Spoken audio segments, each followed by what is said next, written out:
सूर्यकोटिसमप्रभ निर्विघ्नं कुरु मे देव सर्वकारेषु सर्वदा प्रणम्य शिरसा देवं गौरीपुत्रं विनायकं भक्तावासं स्मरेत्तम् आयुष्कामार्थसिद्धये या कुन्देन्दुतुषारहारधवला या शुभ्रवस्त्रान्विता या वीणावरदण्डमण्डितकरा या श्वेतपद्मासना या ब्रह्माच्युतशङ्करप्रभृतिभिः देवैः सदा पूजिता सा मां पातु सरस्वती भगवती निःशेषजाड्यापहा गुरुर्ब्रह्मा गुरुविष्णु गुरुर्देवो महेश्वरा गुरुसाक्षात् परब्रह्म तस्मै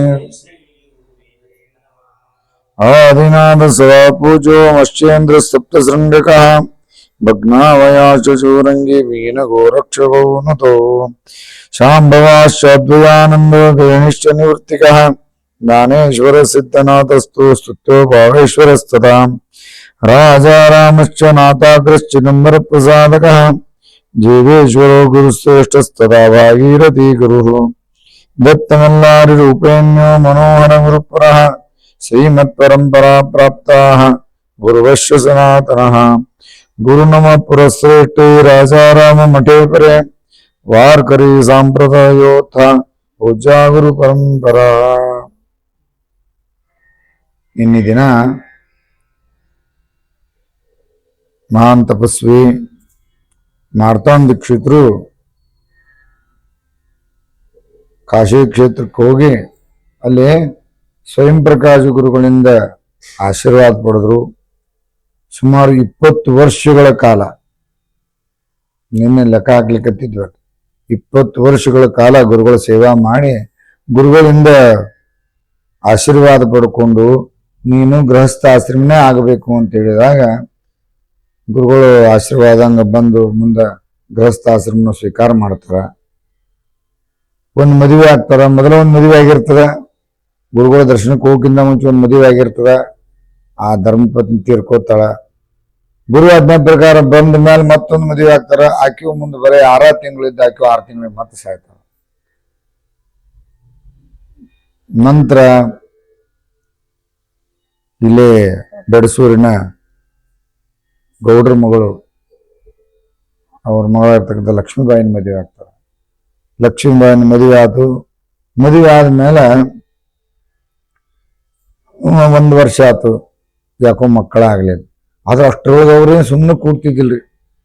ಏನ್ ಮಾಡ್ತಿದ್ರು ಅಂದ್ರ ಗಾಯತ್ರಿ ಪುನಶ್ಚರಣ ಮಾಡಿದ್ರು.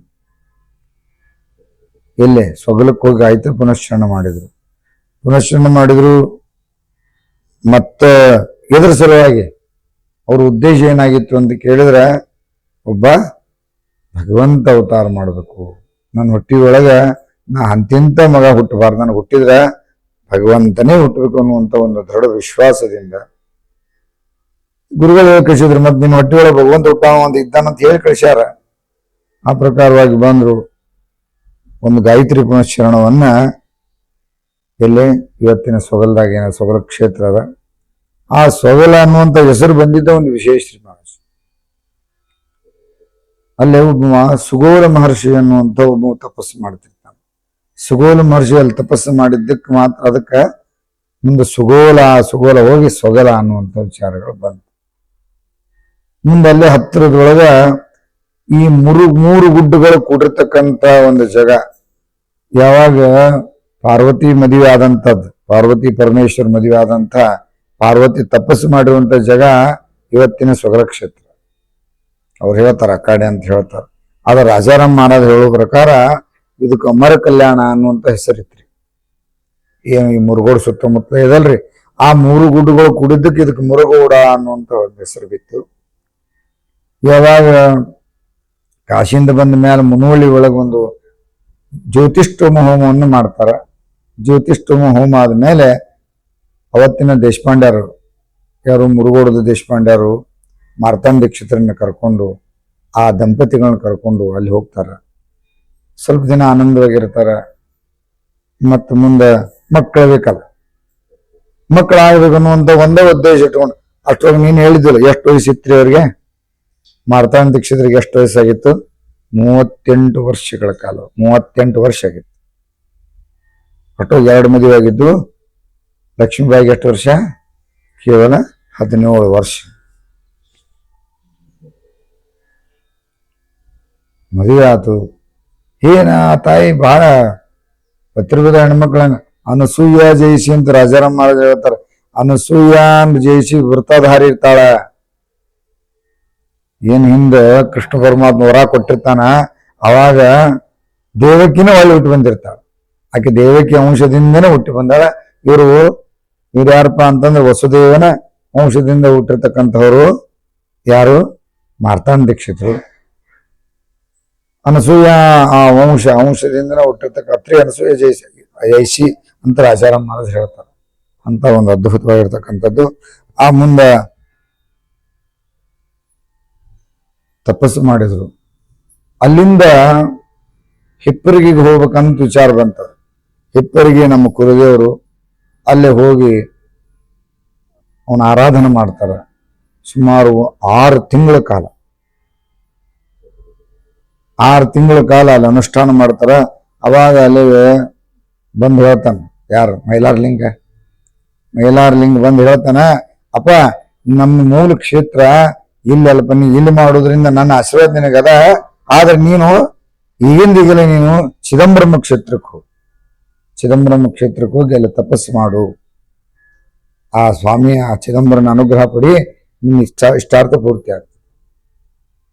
ಆತು ಅಂತ ತಿಳ್ಕೊಂಡು ಅಲ್ಲಿಂದ ಹೋಗ್ತಾರ. ಅಲ್ಲಿ ಸುಮಾರು 3 ವರ್ಷಗಳ ಕಾಲ ಅಖಂಡವಾದಂಥ ತಪಸ್ಸು. ಚಿದಂಬರ ಅನುಷ್ಠಾನವನ್ನು ಮಾಡ್ತಾರೆ.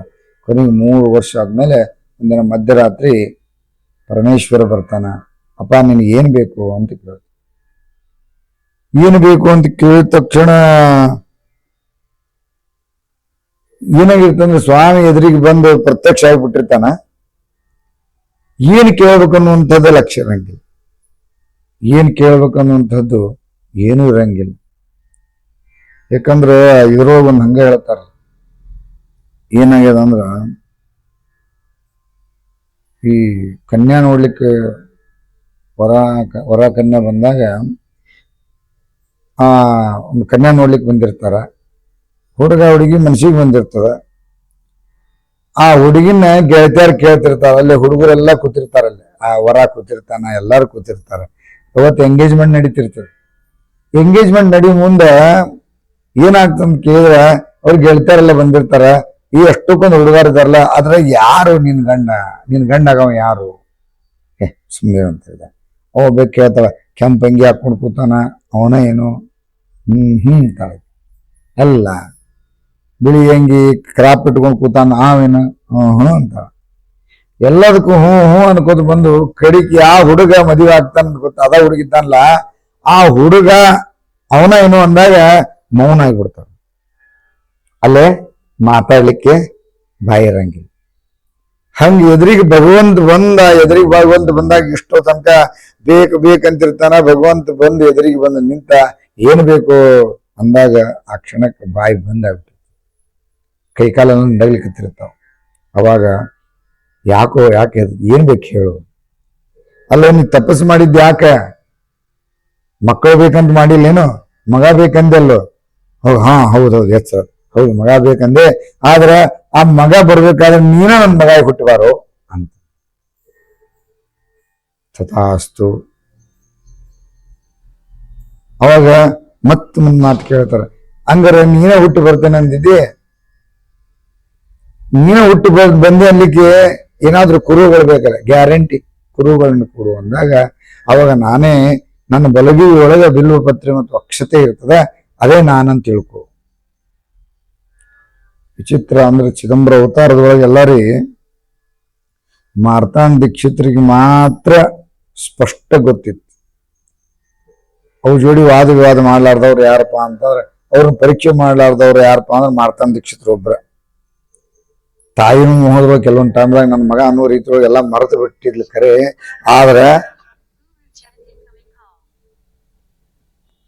ಆದ್ರೆ ವಿಚಿತ್ರ ಹೆಂಗಂದ್ರೆ ಒಂದೇ ಒಂದು ಮಾರ್ತಾಂಡ ದೀಕ್ಷಿತರಿಗೆ ಮಾತ್ರ ಸ್ಪಷ್ಟ.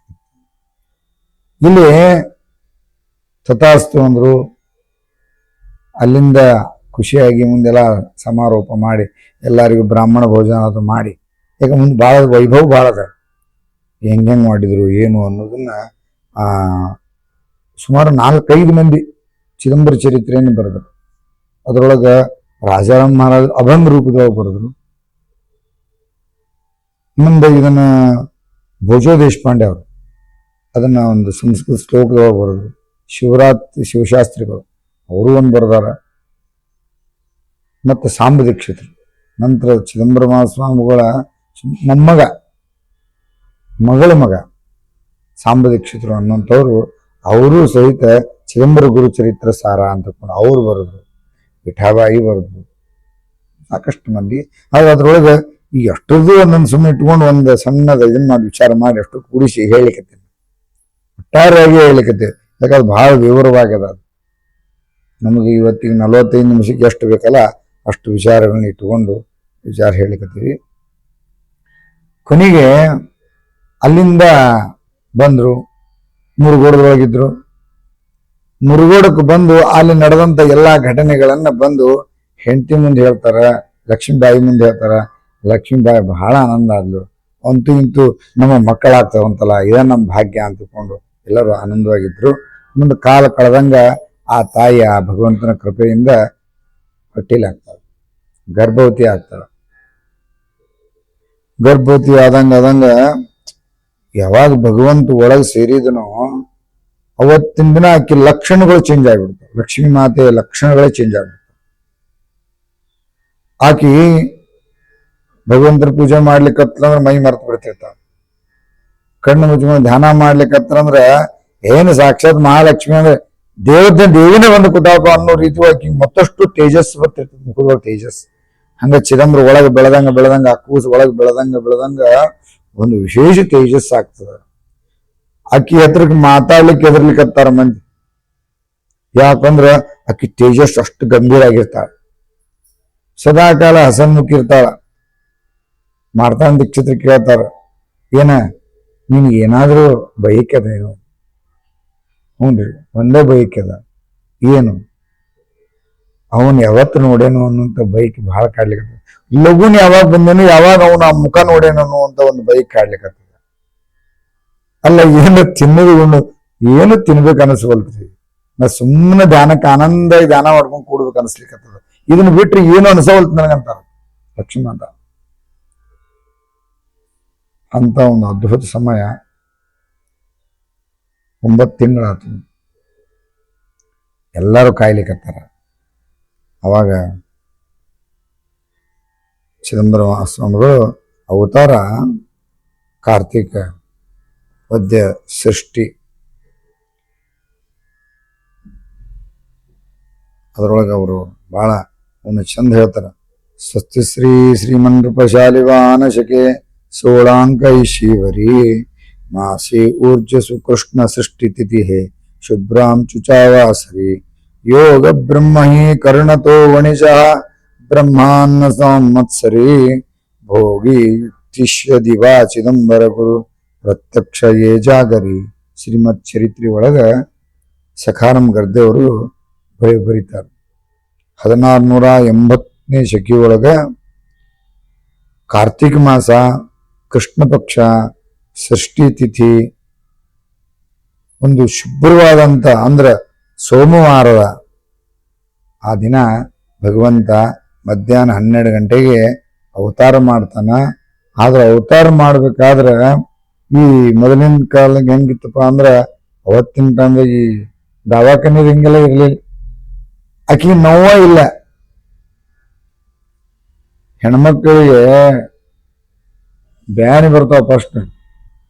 ಆಕಿ ಏನು ಬ್ಯಾನಿ ಅನ್ನೋದು ಏನೂ ಇಲ್ಲ, ಆನಂದವಾಗಿದ್ದಾಳ.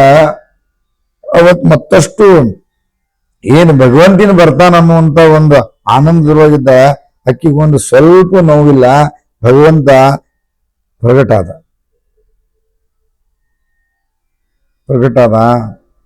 ಯಾಕ ಒಂದು ಸ್ವಲ್ಪ ನೋವಿಲ್ಲ. ಎದುರಿಗೆ ಬಂದು ಹೆಂಗ್ ಬಂದ್ ನಿಂತಾನಂತೀರಿ ನೀವು? 8 ವರ್ಷದ ಬಾಲಕನಾಗಿ ಬಂದ್ ನಿಂತಾನ. ಸಣ್ಣ ಕೂಸಲ್ರಿ, ಇನ್ನು 8 ವರ್ಷದ ಹುಡುಗಾಗಿ ಎದುರಿಗೆ ಪ್ರತ್ಯಕ್ಷ ಆಗ್ಬಿಟ್ಟ. ಇಡೀ ಆ ಕೋಲಿ ತುಂಬ ಬೆಳಕು, ಕೋಟಿ ಸೂರ್ಯರ ಬೆಳಕು ನೋಡಿ ಇಬ್ರು ಎದ್ದು ಕೂತಾರ, ಈಕೆ ಎದ್ದು ಕೂತಾರ ಲಕ್ಷ್ಮೀ ಮಾತಾ. ಅದು ನೋಡಿ ಹೊರಗೆ ನಿಂತಂದ ಮಾರ್ತಾಂಡ ದೀಕ್ಷಿತರು ಬಂದ್ರು, ನೋಡ್ತಾರ ಬೆಳಕು ನಿಂತದ. 8 ವರ್ಷದ ಹುಡುಗ ಆ ಏನೇ ಚಿದಂಬರಪ್ಪ ಹೇಳಿದ್ದಲ್ಲ, ಎಲ್ಲಿ ಚಿದಂಬರಮದೊಳಗೆ ಹೇಳಿದ್ದ, ಅವನು ಬಿಲಿ ಒಳಗ ಆ ಬಲಗಿ ಒಳಗ ಬಿಲ್ಲು ಪತ್ರ ಅಕ್ಷತೆ ಅದ ಹೇಳಿದ್ರ, ದೀಕ್ಷಿತ್ರೆ ನೋಡ್ರಿ ಬಿಲ್ವಪತ್ರೆ ಅಕ್ಷತೆ ಭಸ್ಮ ಗಂಧ ನೋಡ್ರಿ, ನಾನೇ ಚಿದಂಬರ, ನಾನು ಸಾಕ್ಷಾತ್ ಪರಮೇಶ್ವರಿ ಆ ಅಂಶದಿಂದ ಅವತಾರ ಮಾಡೇನಿ ನೋಡ್ರಿ. ಅವಾಗ ಏನಾಗಿತ್ತು ಅಂತ ಕೇಳಿದ್ರೆ ಯಾರೂ ಇಲ್ಲ, ಅವರಿಬ್ಬರೇ ಇದ್ದಾರ. ಅವಾಗ ನೀವು ಯಾರು ಗೊತ್ತದ ಏನು? ಕೃಷ್ಣಾವತಾರದ ವಿಚಾರಗಳನ್ನ ಹೇಳಿಕತ್ತಾರ. ನೀವು ಅವತ್ತ ನನ್ನ ಹಿಂದಿನ ಜನ್ಮದೊಳಗ ನೀವು ವಸುದೇವ ದೇವಿಕೆಯಾಗಿ ಅವತಾರ ಮಾಡಿದ್ರಿಪ್ಪ. ಅವತ್ತ ಏನು ನಾನು ನಿಮ್ಮ ಗರ್ಭದೊಳಗೆ ಪ್ರಕಟ ಆಗಿ ನಾನು ನಿಮಗೊಂದು ಅವತ್ತ ಮಾತು ಹೇಳಿದೆ. ಏನ್ ಹೇಳಿದೆ? ಅವತ್ತ ಒಂದು ಭೂಭಾರ ಹರಣ ಮಾಡಬೇಕಾಗ್ಯದ, ನನ್ನ ಗೋಕುಲಕ್ಕೆ ಬಿಟ್ಟು ಬಾ ಅಂತ ಹೇಳಿದೆ. ಅದ ಪ್ರಕಾರವಾಗಿ ನೀವು ಗೋಕುಲಕ್ಕೆ ಬಿಟ್ಟು ಬರೋಕ್ಕಿಂತ ಮುಂಚೆ ಆ ದೇವಕಿ ಹಠ ಮಾಡಿದ್ಲು, ನನ್ನ ಬಿಟ್ಟು ಕೊಡ್ಲಿಲ್ಲ, ಒಳ್ಳೆ ಅನ್ಲಿಕ್ಕತ್ಲು. ಅವಾಗ ನಾ ಮಾತು ಕೊಟ್ಟೇನಿ, ನೆನಪದೇನು? ಅವಾಗೆಲ್ಲವೂ ಹೆಂಗಂದ್ರ ಹಳೇ ನೆನಪು ರಿವೈಂಡ್ ಮಾಡಿ ಕೊಡ್ತಿದ್ರ. ಅದೆಲ್ಲ ಅವತ್ತು ಏನೇನ್ ನಡೆದಂತ ಇಂಚಿಂಚು ಒಂದೊಂದು ಮಾತುಗಳನ್ನು ಸಹಿತ ಹೇಳಿಕತ್ತಾನ. ಸೋಮವಾರ ಮಧ್ಯಾಹ್ನ ಪ್ರಕಟ ಆದವರು ಮಂಗಳವಾರ ಮಧ್ಯಾಹ್ನದವರೆಗೆ ಅವ್ರಿಗೆ ಆ ಹಿಂದಿನ ಕಥೆಯೆಲ್ಲ ಹೇಳಿಕತ್ತಾರ. 1 ದಿನಗಳ ಕಾಲ 24 ತಾಸು ನಿರಂತರ ವರ್ಣನ. ನೀವು ಬೇರೆ ಯಾರಲ್ಲಪ್ಪ, ಸಾಕ್ಷಾತ್ ವಸುದೇವ ದೇವಕರಿ ನೀವು ಇದ್ದೀರಿ. ಆಗೋ ನಾನೇ ಆ ಕೃಷ್ಣನ ಅಂಶದಿಂದ ಅವತಾರ ಮಾಡೇನಿ, ಈಗ ನಾನೇ ಚಿದಂಬರ ಅಂತಂದಾಗ ಅಪ್ಪ ಕೇಳಿ ಆನಂದ ಆತು. ಕಣ್ಣ ನೀರು ಬಿದ್ದು ಅಳ್ಳಿಕತ್ತಿದ್ರು ಅವರು. ಕೇಳಿ ಆನಂದ ಆತು, ನನ್ನ ಹೊಟ್ಟೆಗೆ ಭಗವಂತ ಅವತಾರ ಮಾಡಿದಲ್ಲ ಅಂತಕೊಂಡು ಬಹಳ ಸಂತೋಷ ಆಯ್ತು. ಅಪ್ಪ ಮತ್ತೆ ನೀ ಹಿಂಗ ಇದ್ರ 8 ವರ್ಷದ ಹುಡುಗ ಆಗಿ ಇದ್ರ ಮುಂದಿನೆಲ್ಲ ಕೆರಕ್ಕನ ಮಡಿಬೇಕಲ್ಲಪ್ಪ, ಮತ್ತ ಬಾಲಕ ಆಗು. ಆಮೇಲೆ ಇನ್ನೂ ಒಂದು ಅಲ್ಲಿ ಮಾತು ಬಂತು, ನಿನ್ನ ಬಾಲಲೀಲೆ ನೋಡ್ಬೇಕು, ನಿನ್ನ ಹಾಲು ಕುಡಿಸ್ಬೇಕು ಅಂತೆಲ್ಲ ದೇವಕಿ ಕೇಳಿದ್ಲಲ್ಲ. ಅಲ್ಲಪ್ಪ ಮತ್ತೆ 8 ವರ್ಷದ ಹುಡುಗ ಅದಿ, ನಿನ್ಗೆ ಹೆಂಗ್ ನಿನ್ನ ಬಾಲ್ಯ ನೋಡುದು ಹೆಂಗ, ಏನ್ ಕತೆ ಅಂದಾಗ, ಇಲ್ಲ ತಾಯಿ ನಾನು ನಿನ್ ಹೇಳೋ ಸಲುವಾಗಿ ವಿಚಾರ ಮಾಡಿದ್ದೆ, ಆಗೋ ನೋಡು ಅಂತಂದಾಗ ಮತ್ತೆ ಪುಟ್ಟ ಹುಡುಗಾಗಿ ಸಿಟ್ಟು ಸೀರೆ ತಂಗ ಮಾಡ್ಲಿಕ್ಕತ್ತಾನ. ಎಲ್ಲರೂ ಅವಾಗ ಆದ್ರೆ ನಿಜವಾಗಿ ಏನಾಗಿತ್ತು ಅಂತ ಕೇಳಿದ್ರೆ ಅದನ್ನ ರಾಜಾರಾಮ್ ಮಹಾರಾಜರು ಅಭಂಗದೊಳಗೆ ಹೇಳ್ತಾರೆ. ಅವತಾರ ಆಗಿದ್ದು ಇಲ್ಲಿ ಮಂಗಳವಾರ, ಅವರು ಹುಡುಗ ಸೋಮವಾರ ಹುಟ್ಟಿದ್ದು ಕರೆ, ಆದ್ರೆ ಮಂಗಳವಾರ ದಿನ ಕೂಸಾಗಿ ಪ್ರಗಟಾದ, ಹೆಸರು ಬಸರು ಇಟ್ಟಿದ್ದಲ್ಲ ಮಂಗಳವಾರ. ಅದೊಂದು ಅಭಂಗದೊಳಗೆ ಹೇಳ್ತಾರ. ಅದನ್ನ ಮುಂದೊಂದು ಟೈಮ್ ಬಂದಾಗ ಚಿಂತನೆ ಮಾಡೋಣಂತ. ಇನ್ನು ಇವತ್ತಿನ ದಿನ ಏನು ಸ್ವಾಮಿ ಪ್ರಗಟ ಆದ್ರು, ಏನು ವಿಶೇಷ, ಅವತ್ತಿನ ದಿನ ಏನಿತ್ತು ಅದು ಬಹಳ ಬಹಳ ಆನಂದ ಕೊಡುವಂಥದ್ದು. ಅದನ್ನು ಎಷ್ಟು ಚಂದ ಒಂದೊಂದು ಆ ಗ್ರಹಗತಿಗಳನ್ನ ಅವರು ಬಿಡಿಸಿ ಬರ್ದಾರಂದ್ರೆ, ಭಗವಂತ ಹುಟ್ಟಿದ್ದು ಆ ಸಂವತ್ಸರ ಬಹುಧಾನ್ಯ ನಾಮ ಸಂವತ್ಸರ, ಕಾರ್ತಿಕ ಮಾಸದ ಕೃಷ್ಣ ಪಕ್ಷದ ಅದು 6ನೇ ತಿಥಿ ಅದ, ಅಂದ್ರೆ ಸೃಷ್ಟಿ ತಿಥಿ ಅದ. ಕರ್ಣಗಳು, ಆ ಕರ್ಣ ಅದ್ರ ಕಥೆಗಳನ್ನ ಹೇಳ್ಕೊತ ಹೋಗ್ತಾರೆ. ಅಂದ್ರೆ ಅದ್ರ ವಿಶೇಷತೆ ಏನಪ್ಪಾ, ಚಿದಂಬರನ ಅವತಾರದ ವಿಶೇಷತೆ ಏನು ಅಂದಾಗ, ಅವ ಈ ಬಹುಧಾನ್ಯ ಸಂವತ್ಸರಕ್ಕೆ ಯಾಕೆ ಆರಿಸಿಕೊಂಡ ಅಂತ ಕೇಳಿದ್ರೆ, ಬಹುಧಾನ್ಯ ಸಂವತ್ಸರ ಈ ಜಗತ್ತಿನೊಳಗೆಲ್ಲ ಧನ ಧಾನ್ಯಗಳು ಸಮೃದ್ಧಿ ಆಗಿರ್ಲಿ, ಸಕಲರಿಗೂ ಸುಖ ಶಾಂತಿ ಸಿಗಲಿ ಎಂದು ಬಹುಧಾನ್ಯ ಸಂವತ್ಸರದಲ್ಲಿ ಅವತಾರ ಮಾಡಿದ. ಸುಮ್ಮನೆ ಅಲ್ಲ, ಅಂದ್ರ ಅದು ಆ ನಿರ್ಣಯ ಮಾಡಿರ್ತಕ್ಕಂಥ ದಿನ ಅದು. ಸುಮ್ಮನೆ ನಾವೆಲ್ಲ ನಮಗ್ ಯಾವಾಗ ಭಗವಂತನ ಇಚ್ಛೆ ಅವತ್ತು ಹುಟ್ಟಿ ಬರ್ತೇವೆ ನಾವು. ಆದ್ರೆ ಭಗವಂತ ಅವತಾರ ಮಾಡ್ಬೇಕಾದ್ರೆ ತಾನು ಎಲ್ಲಾ ತಿಥಿ ವಾರ ದಿನಗಳನ್ನೆಲ್ಲ ತಾನ ನಿರ್ಣಯ ಮಾಡ್ಕೊಂಡು ಯಾಕೆ ಅದಕ್ಕೆ ಹುಟ್ಟಿದ ಅಂತಿಕೊಂಡು ಅದನ್ನ ಸಖಾರಾಮ್ ಗರ್ದೇವ್ರು ಹೇಳ್ತಾರ. ಇನ್ನು ಕಾರ್ತಿಕ ಮಾಸದೊಳಗೆ ಯಾಕೆ ಹುಟ್ಟಿದ, ಕಾರ್ತಿಕ ಮಾಸದೊಳಗೆ ಮಾತ್ರ ಹರಿಹರನ ಪೂಜಾ ಮಾಡುವಂತ ಒಂದು ಅದ್ಭುತವಾಗಿರ್ತಕ್ಕಂಥ ದಿನ. ಕಾರ್ತಿಕ ಮಾಸದೊಳಗೆ ನಾವು ಹರಿಹರರು ಏನು ವಿಷ್ಣು ಇರ್ತಾರ, ನಾವಿಬ್ರು ಬೇರೆ ಅಲ್ಲಪ್ಪ, ನಾವು ಒಂದೇ ಇದ್ದೇವಿ. ಯಾಕೆ ಕಾರ್ತಿಕ ಮಾಸದೊಳಗನ ವೈಕುಂಠ ಚತುರ್ದಶಿ ಅಂತ ಬರ್ತದೆ. ವೈಕುಂಠ ಚತುರ್ದಶಿ ದಿನ ವಿಷ್ಣುವಿನ ಪೂಜಾ ಮಾಡ್ತಾರ, ಬೆಳಿಗ್ಗೆ ಎದ್ದು ಕೂಡ ಈಶ್ವರನ ಪೂಜಾ ಮಾಡ್ತಾರ. ಅದು ಮಾತ್ರ ಕಾರ್ತಿಕ ಮಾಸದ ವಿಶೇಷವಾದ ದಿನ ಬರ್ತದೆ. ಹಿಂಗಾಗಿ ನಾವು ಬೇರೆ ಅಲ್ಪ, ನಾವು ಇಬ್ರು ಒಂದೇ ಇದ್ದೇವಿ ಅಂತ ತಿಳ್ಕೊಳ್ಳಿಕ್ಕೆ ನಿಮ್ಗೆ ತಿಳಿಸುವ ಸಲುವಾಗಿ ಕಾರ್ತಿಕ ಮಾಸದೊಳಗೆ ಅವತಾರ ಮಾಡಿದೆ. ಸೃಷ್ಟಿ ತಿಥಿ ಅದ, ಸೃಷ್ಟಿನೇ ಯಾಕೆ ಆ ಸೃಷ್ಟಿ ತಿಥಿಗೆ ಇನ್ನೊಂದು ಹೆಸರು ಅದ, ಅದಕ್ಕೆ ನಂದಾ ತಿಥಿ ಅಂತಾರ. ನಂದ ಅಂತಾರ. ನಂದ ಅಂತಂದ್ರೆ ಏನಪ್ಪಾ ಅಂದ್ರ ಚರಾಚರ ಪ್ರಾಣಿಗಳಿಗೂ ಸುಖವಾಗಲೆಂದು ಆನಂದವಾಗಿರ್ತಕ್ಕಂಥ ಜಗತ್ತಿಗೆ ಆನಂದವನ್ನು ಕೊಡುವ ಸಲುವಾಗಿ, ಮತ್ತಲ್ಲದೆ ಜಗತ್ತಿನಲ್ಲಿರುವ ಈ 6 ಗುಂಪು ಅಂತ ಹೇಳ್ತಾರೆ, ಷಟ್ ಸಂಪತ್ತಿಗಳು ಅಂತ ಹೇಳ್ತಾರೆ. ಷಟ್ ಸಂಪತ್ತಿಗಳು ಅವು ಎಲ್ಲವೂ ಯೋಗ್ಯವಾಗಿರಲಿ, ಚಿದಂಬರ ಮಹಾಸ್ವಾಮಿಗಳು ತಮಗೆ ಯೋಗ್ಯ ಆಶ್ರಯ ದೊರೆಯಲೆಂದು ಅವರಲ್ಲಿ ನೆಲೆಸಿರುವಂತೆ. ಯಾರು? 6 ಏನು ಅನ್ನೋದನ್ನು ಮತ್ತೆ ಹೇಳ್ತೇನೆ, ಮುಂದೆ ಬರ್ತದೆ, ಇನ್ನೂ ಮುಗುದಿಲ್ಲ. 6 ಏನಪ್ಪಾ ಅಂತ ಕೇಳಿದ್ರ ಷಡಂಗ ಅಂತ ಒಂದು ಬರ್ತದೆ, ಷಡಂಗ ರುದ್ರ ಅಂತ ಹೇಳ್ತಾರ. ಅದ್ರೊಳಗೆ ಹೆಂಗಪ್ಪ ಅಂದ್ರೆ ಶಿಕ್ಷಾ, ಕಲ್ಪ, ವ್ಯಾಕರಣ, ಛಂದಸ್ಸು, ನಿರುಕ್ತ ಮತ್ತು ಜ್ಯೋತಿಷ್ಯ, ಇವು 6 ಷಡಂಗ ಅಂತ ಹೇಳ್ತಾರೆ, ಷಟ್ಕಗಳು ಅಂತ ಹೇಳ್ತಾರೆ.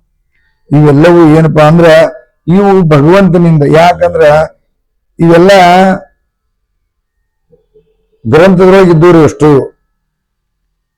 ಇದಕ್ಕೊಂದು ರೂಪವನ್ನು ಕೊಟ್ಟಂತ ಭಗವಂತ ಚಿದಂಬರ ಮಹಾಸ್ವಾಮಿ ಅವತಾರ ಆಗಿ ಇವಕ್ಕೆಲ್ಲವಕ್ಕೂ ಪರಿಪೂರ್ಣತೆಯನ್ನು ಪಡೆದವು, ಸಂಪೂರ್ಣ ಆದವು. ಯಾಕಂದ್ರೆ ಅದನ್ನ ಸಾಕ್ಷಾತ್ ಭಗವಂತ ಚಿದಂಬರ ಮಹಾಸ್ವಾಮಿಗಳು ಜೀವನದೊಳಗೆ ಅಳವಡಿಸಿ ಅದನ್ನ ಎಲ್ಲರಿಗೂ ಸುಖವನ್ನು ಕೊಟ್ಟರು ಅನ್ನುವಂಥ ವಿಚಾರಗಳನ್ನು ಹೇಳ್ತಾರೆ. ಅದಕ್ಕ ಆ ನಂದಾತಿಥಿ ಒಳಗನ ಅವತಾರ ಮಾಡಿದ್ರು. ಇನ್ನ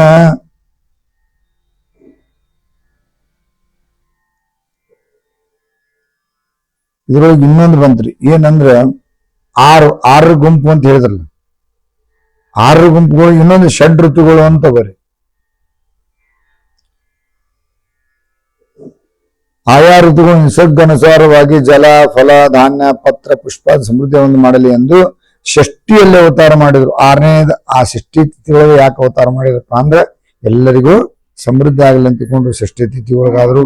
ಇನ್ನು ಷಟ್ಕರ್ಮಗಳು, ಷಡಾನ್ನಾಯಗಳು, ಷಡ್ ತಂತ್ರಗಳು, ಷಡ್ ಯೋಗಗಳು, ಯೋಗ ಸಾಧನಗಳು, ಷಡ್ ಗುಣಗಳು, ಷಡ್ ಚಕ್ರಗಳು, ಷಡ್ ಊರ್ಮಿಗಳು, ಷಡೈಶ್ವರ್ಯ ಜಗತ್ತಿನ ನೆಲೆಸಲಿ ಎಂದು ಚಿದಂಬರನು ಆಶ್ರಯವನ್ನು ಮಾಡಿದವು ಎಂದು ಯಾರು ಶ್ರೀಮತ್ ಚರಿತ್ರೆಯನ್ನು ಬರೆದಂತ ಸಖಾರಾಮಕರ್ತಿಯವರು ಬರೀ ಅವರು ಇದೇ ತಿಥಿಯೊಳಗೆ ಯಾಕೆ ಅವತಾರ ಮಾಡಿದನ್ನ ಸೂಕ್ಷ್ಮ ಬರೀತಾರೆ.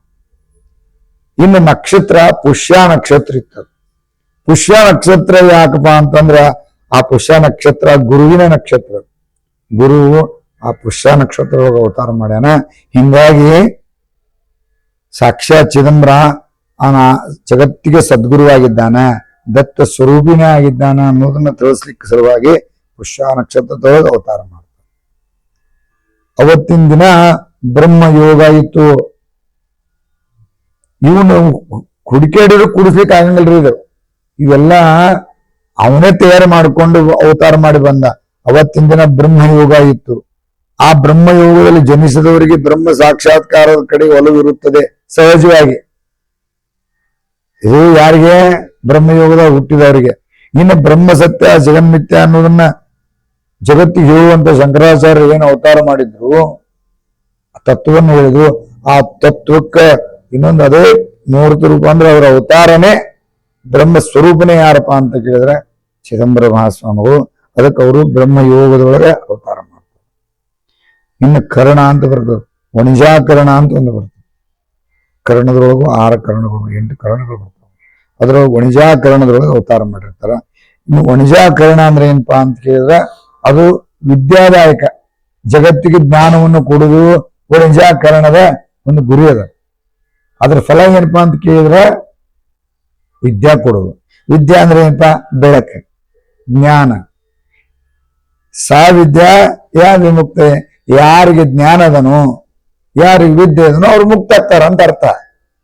ಯಾರ ಕೈಯಾಗ ಬೆಳಕದನೋ, ಬೆಳಕಿದ್ದವಾಗ ಎಡುವಂತ ಅವಶ್ಯಕ, ಕೈಯಾಗ ಬೆಳಕದ ಹಂಗ ಅವ್ ಮುಕ್ತಾಗೆ ಆಗ್ತಾನ. ಹಂಗ ಯಾರಿಗೆ ನಿಜವಾದ ಜ್ಞಾನಿ ಇರ್ತಾನ ಅವಂಗ ಈ ಬಂಧನ ಅಂತನ್ನುವಂಥದ್ದು ಇರಂಗೇ ಇಲ್ಲ. ಜ್ಞಾನೋದಯವನ್ನು ಮಾಡಿಕೊಡುವುದು ಚಿದಂಬರ ಅವತಾರದ ಧ್ಯೇಯ. ಅದಕ್ಕೆ ಚಿದಂಬರ ಮಹಾಸ್ವಾಮಿಗಳು ನಿಜಾಕರಣದೊಳಗೆ ಅವತಾರ ಮಾಡಿದ್ರು. ಇನ್ನು ಸೋಮವಾರನ ಹುಟ್ಟಿದ್ರು. ಯಾಕಪ್ಪ ಸೋಮವಾರ ಪ್ರಕಟ? ಸೋಮವಾರ ಯಾಕಪ್ಪ ಅಂತಂದ್ರ ಚಂದ್ರನಂತೆ ಸಕಲರಿಗೂ ಆಹ್ಲಾದವನ್ನು ಕೊಡುವಂಥವ್ರು. ಶುಭ್ರಾಂಶ ವಾರದಲ್ಲಿ ಅಂದ್ರೆ ಶುಭ್ರವಾದಂತ ಈ ಚಂದ್ರನ ಬೆಳಕಿಗೆ ಯಾರಿಗೂ ತ್ರಾಸ ಆಗಂಗಿಲ್ಲ. ಸೂರ್ಯನ ಬೆಳಕಿಗೆ ಚುರು ಚುರು ಅನ್ಬೋದು. ಚಂದ್ರ ಬೆಳಕಿಗೆ ಅಪ್ಪ ಸಂಕಟ ಆತಂತ ಅನ್ನೋರು ಯಾರಿಲ್ಲ. ಆ ಚಂದ್ರನ ಬೆಳದಿಂಗಳ ಆನಂದ ಕೊಡುವುದು, ಜಗತ್ತಿಗೆಲ್ಲ ಆನಂದ ಕೊಡುವಂಥದ್ದು ಏನಪ್ಪಾ ಅಂದ್ರೆ ಚಂದ್ರನ ಬೆಳಕು, ಚಂದ್ರನ ಬೆಳದಿಂಗಳ. ಹಂಗ ಮತ್ತೆ ಚಿದಂಬರ ಮಹಾಸ್ವಾಮಿಗಳು ಬೇಕಾದವ್ರು ಬರಲಿ, ಬೇಕಾದವ್ರು ಹತ್ರಕ್ಕೆ ಬಂದ್ರು ಸಹಿತ ಒಬ್ಬರು ಸಮಾಧಾನ ಹೋಗಿಲ್ಲ ಅಂತ ಇಲ್ಲ. ಎಲ್ಲರೂ ಸಮಾಧಾನ ಆಗೇ ಹೋಗ್ಯಾರ, ಅಂದ್ರೆ ಉದ್ಧಾರ ಆಗೇ ಹೋಗ್ಯಾರ, ಮತ್ತೆ ತೃಪ್ತಿ ಪಟ್ಕೊಂಡು ಹೋಗ್ಯಾರ. ಕೆಲವೊಂದು ಕಡೆ ವಿಶೇಷ ಅವತಾರದೊಳಗೆ ಕೆಲವೊಂದು ಚರಿತ್ರೆ ಒಳಗೆ ಬರ್ತದ. ಒಂದ್ 2-3 ಕಡೆ ಅದು ಅವ್ರದ್ದು ಪ್ರಕಟ ಮಾಡೋ ಸಲುವಾಗಿ ಅಥವಾ ಅವ್ರ ಕರ್ಮ ಹರಿಯೋ ಸಲುವಾಗಿ ಕೆಲವೊಂದು ಮಾಡಿದ್ರೆ, ಆದ್ರೆ 99% ಮಂದಿಗೆ ಎಲ್ಲರಿಗೂ ಶಾಂತ ಮಾಡಿ ಆನಂದವನ್ನು ಕೊಟ್ಟೆ ಕಳಿಸ್ಯಾರ. ಹಂಗ ಸೋಮವಾರ ದಿನ ಅವತಾರ ಆಯ್ತು. ಹಿಂದೆ ಈ ರೀತಿ ಚರಾಚರ ವಸ್ತು ಸುಖವಾಗಬೇಕಂತ ತಿಳಿದು ಈ ವಿಶಿಷ್ಟ ಶುಭ ಸಮಯವನ್ನ ಸಾಧಿಸಿ ಚಿದಂಬರ ಮಹಾಸ್ವಾಮಿಗಳು ಅವತಾರ ಆಗಿದೆ. ಇನ್ನ ಸ್ವಾಮಿ ಅವತಾರ ಆತ, ಊರು ತುಂಬ ಸಂಭ್ರಮನ ಸಂಭ್ರಮ. ಎಷ್ಟೋ ದಿನ ಆಗ್ಯದ. ಮತ್ತ ಆ ಊರಿನೊಳಗ ಒಂದು ದೊಡ್ಡ ಅದ್ಭುತವಾಗಿರ್ತಕ್ಕಂಥ ಒಂದು ಇಡೀ ಊರು ತುಂಬ ಹಬ್ಬ.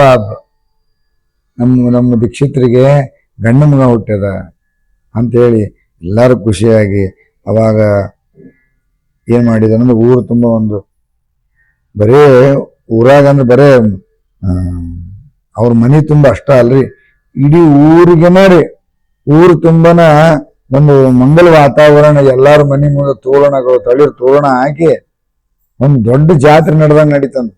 ಯಾಕಂದ್ರ ನಮ್ಮ ಗುರುಗಳಿಗೆ ಅಷ್ಟು, ಯಾಕಂದ್ರೆ ಆಗಿನ ಕಾಲ ಹಂಗೆ ಇದ್ವಿ ನೋಡಿದ್ರಲ್ಲ. ಒಂದ್ ಮನ್ಯಾಗ ಮದುವೆ ನಡೀತಿತ್ತಂತಂದ್ರ ಆ ಎಲ್ಲರ ಮನೆ ಸ್ವಚ್ಛ ಆಗುದಾಗ, ಯಾಕೆ ಬೀಗ್ರು ನಮ್ಮ ಮನೆಗೆ ಬಂದ್ಗಿಂದ ಆ ಓಣಿ ಸ್ವಚ್ಛ ಇರ್ತಿತ್ತು ಅವಾಗ. ಆಗಿನ ಕಾಲ ಹಂಗಿತ್ತು. ಮತ್ತು ಆಗಿನ ವಾಡೆನೂ ದೊಡ್ಡ ವಾಡೆ. ಆಮೇಲೆ ದೊಡ್ಡ ಆನಂದ ಸಮಾರಂಭ ನಡೀತು. ಮುಂದ ಚಿದಂಬರ ಮಹಾಸ್ವಾಮಿಗಳಿಗೆ ಚಿದಂಬರ ಅಂತ ಹೆಸರು ಇಡ್ತಾರ. ಚಿದಂಬರ ಅನ್ನೋ ಹೆಸರು ಕೇಳಿನ ಎಷ್ಟೋ ಮಂದಿ ಆನಂದ ಆತಂತ. ಮತ್ತು ಆ ಕ್ಷಣದ ಚಿದಂಬರ ಅವತಾರ ಆದ ತಕ್ಷಣ ಆಕಾಶದಿಂದ ದೇವಾನ ದೇವತೆಗಳು ಪುಷ್ಪವೃಷ್ಟಿಯನ್ನು ಮಾಡಿದರು. ಮತ್ತು ಈ ಪಕ್ಷಿಗಳು ಆನಂದವಾದ ನಾದವನ್ನು ಮಾಡ್ತಾವೆ. ನವಿಲು, ಕೋಗಿಲೆಗಳು ಎಲ್ಲವೂ ಚೀ ಚೀ ಚೀ ಚೀ ಅಂತೇಳಿ ಆನಂದದ ಧ್ವನಿ ಮಾಡ್ತಾವ. ಕೆಲವೊಂದು ಅವತಾರ ಮಾಡ್ಬೇಕಾದ್ರೆ ಹಂಗರಿ, ದುರ್ಯೋಧನ ಅವತಾರ ಮಾಡ್ಬೇಕಾದ್ರೆ ಗೂಗಿ ಓದರ್ಲಿಕ್ಕತ್ತಿದ್ವಂತ, ಕಾಗಿ ಗೂಗಿ ಓದರ್ಲಿಕ್ಕತ್ತಿದ್ವಂತೆ. ಅವಾಗ ಉಲ್ಕಾಪಾತಗಳಂತ, ಧೂಮಕೇತು ಬಿದ್ದುವಂತ, ಬಿದ್ದ ತಕ್ಷಣ ಹೇಳಿದ್ರಂತ ಅವಾಗ, ಇದು ಯಾಕೋ ಚಲೋ ಲಕ್ಷಣ ಅಲ್ಲ ಅಂತ. ಹಂಗ ಭಗವಂತನ ಅವತಾರ ಆದಾಗ ಒಂದು ಶುಭ ಲಕ್ಷಣಗಳು, ಎಲ್ಲಾ ಪಶು ಪಕ್ಷಿಗಳು ಎಲ್ಲವೂ ಇನ್ನೊಂದು ಚಿದಂಬರ ಬಂದ, ಭಗವಂತ ಬಂದ ಇನ್ನು ನಾವು ಅಷ್ಟು ಆನಂದವಾಗಿರ್ತೇವೆ ಅನ್ನುವಂತ ಒಂದು ಮನಸ್ಥಿತಿ. ತುಂತುರು ಮಳೆ ಆಗ್ತದೆ, ಎಲ್ಲ ಕಡೆ ಸಮೃದ್ಧಿ ಆಗ್ತದೆ. ಹಂಗ ಚಿದಂಬರನ ಅವತಾರ ವಿಶೇಷವಾಗಿ ಆಗ್ತದೆ.